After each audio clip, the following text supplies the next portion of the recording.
Luc chapitre 1, partie 5 sur 11. Le regard d'un être humain n'est pas celui de Dieu. Luc 1, versets 26 à 35. Gabriel fut envoyé par Dieu dans une ville de Galilée appelée Nazareth, auprès d'une vierge fiancée à un homme de la maison de David nommé Joseph. Le nom de la vierge était Marie. L'ange entra chez elle et dit, « Je te salue, à toi à qui une grâce a été faite. Le Seigneur est avec toi. » Troublée par cette parole, Marie se demandait ce que pouvait signifier une telle salutation. L'ange lui dit, « Ne crains point, Marie, car tu as trouvé grâce devant Dieu.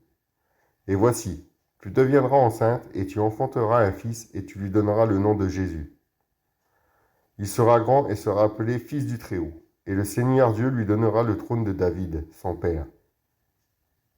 Il régnera sur la maison de Jacob éternellement, et son règne n'aura point de fin. » Marie dit à l'ange, « Comment cela se fera-t-il, puisque je ne connais point d'homme ?» L'ange lui répondit, « Le Saint-Esprit viendra sur toi, et la puissance du Très-Haut te couvrira de son ombre.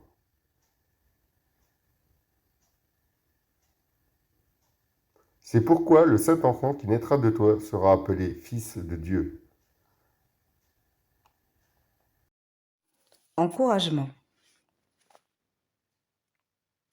Parfois, on ne voit pas les solutions autour de nous pour accomplir l'œuvre de Dieu. Mais rappelons-nous que rien n'est impossible à Dieu. Il interviendra pour nous donner ce dont nous avons besoin pour avancer. Allons plus loin, faisons attention à ces deux possibilités. La première, Dieu nous a déjà donné ce dont nous avons besoin, et tout ça tout le long de notre vie, des connaissances diverses, des moyens, des relations. Ou encore, nous voulons faire des choses à notre manière, mais pas à la manière de Dieu, et cela devient un frein. À méditer.